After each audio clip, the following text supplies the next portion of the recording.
Alright, I know it's not the greatest because of the daggum reflection here.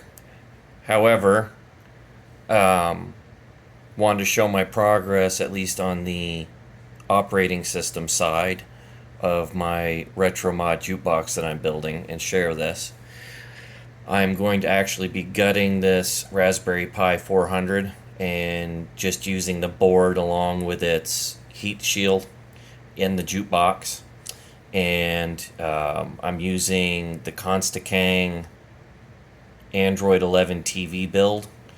I've got this 1920 by 1080 7-inch monitor that's going to be mounted inside there. And right now, this is just kind of a dry run to show you how this works. I also picked up this remote that I'm going to end up having to use because Android TV does not properly support touch interfacing. What's great about this is that it has the ability here to actively turn on and off an air mouse, which does come in handy a little bit. I try to minimize how much I use it. But then there's also this keypad, so when it flips up, it automatically recognizes, and you're able to use the keypad. Don't use this touch mouse pad really at all, but it is there. And the great thing about it is, if you bump it and stuff, it doesn't easily mess around with doing anything on the screen, even if you accidentally leave the air mouse on.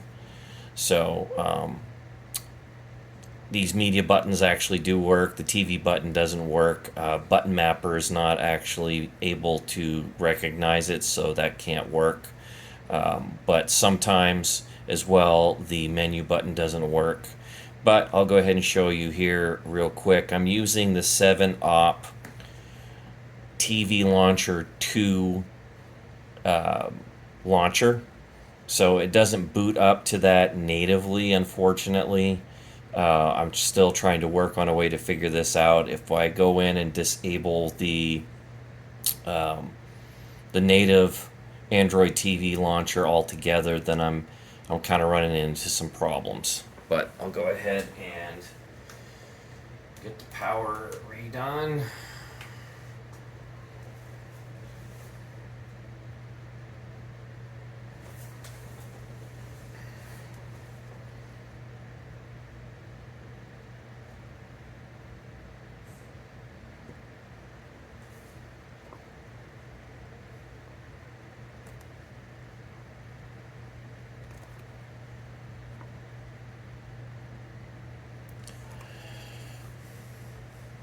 So yeah, talking about that, if you go in and do the ADB commands, just as a heads up, be very careful.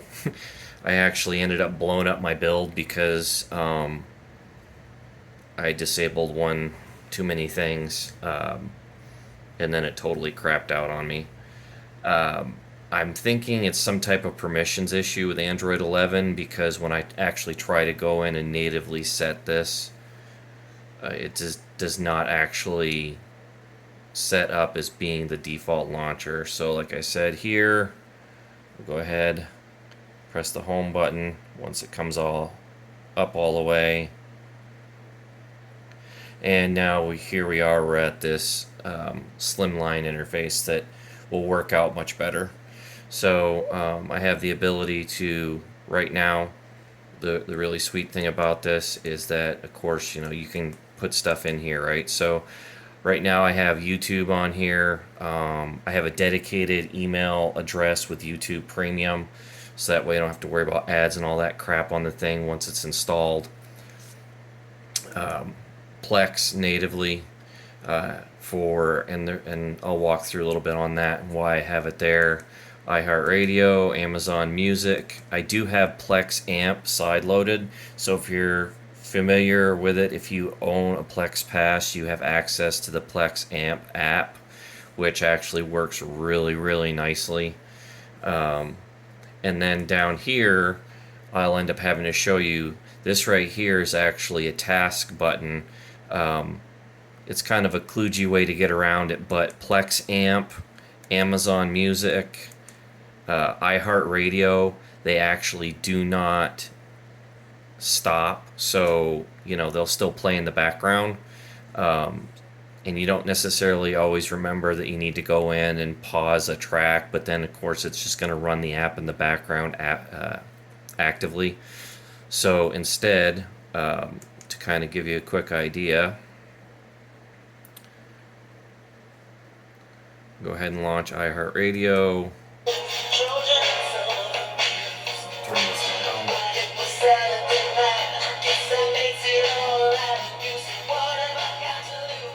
Hopefully I don't get copywritten on this, but you see it goes back, right? So now I have to come into here and I can tell it to just go ahead and force stop. And then hit the home button again, and I'm back here to this interface. So that's where I'm at with that part right now. I'll show you something else that's kind of really cool about this launcher, and that actually is that if you want to go in and see all your apps, you can come in here and do that. And I'll actually show you something else that's cool about it.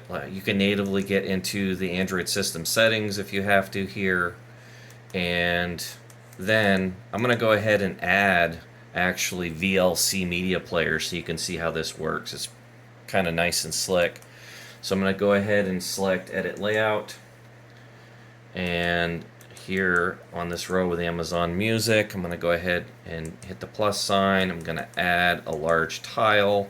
And you can resize your tiles and everything. So that's the reason why or I was able to get these tiles made larger, because they're actually half this size, and this is just too small of a screen to really see them very well.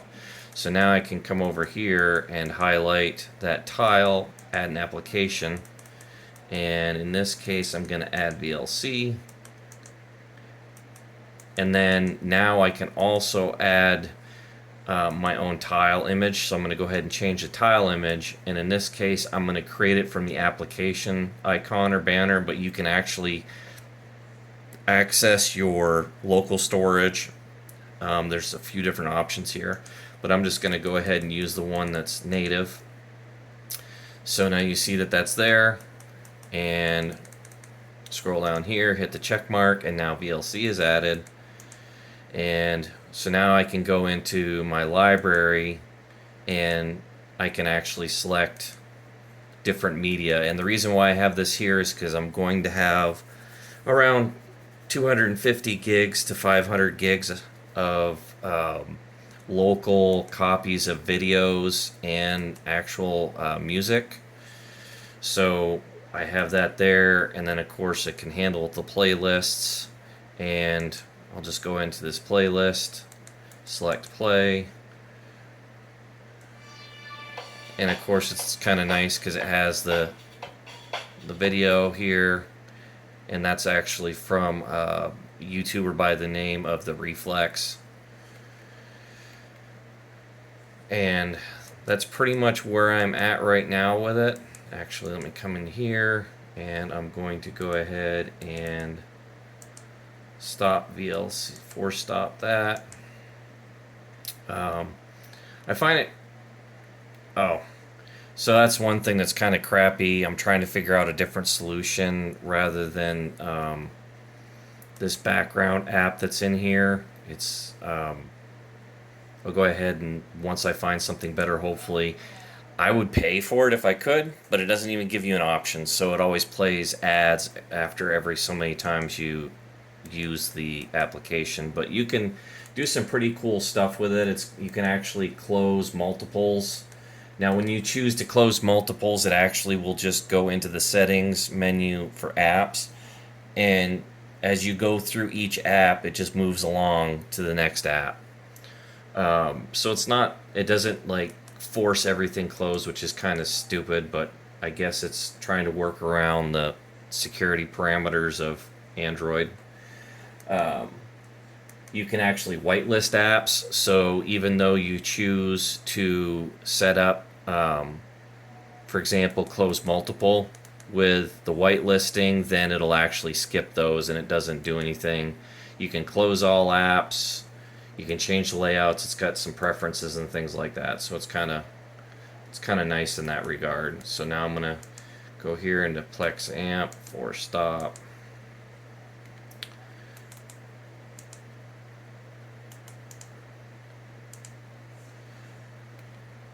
And Amazon Music. I'm just fiddling around with this for now anyway, but and of course when you hit the back button. Now it's kind of interesting, just so you know, while I'm messing around with this, actually there must be a permissions issue, because when you come down here into set default launcher and it says limited compatibility, it's not lying, because it actually won't allow this to set itself as a default launcher. But right now it's pretty handy for me, because actually when you click it, it takes it back into the normal Android TV launcher, which actually can make things kind of slick. Like if you don't want to have displayed on there the Google Play Store, you want to go and fiddle with new things and add new apps for different types of music services or video services, you can do that. So anyway, that's kind of where my my work is so far with this. So talk to you guys later.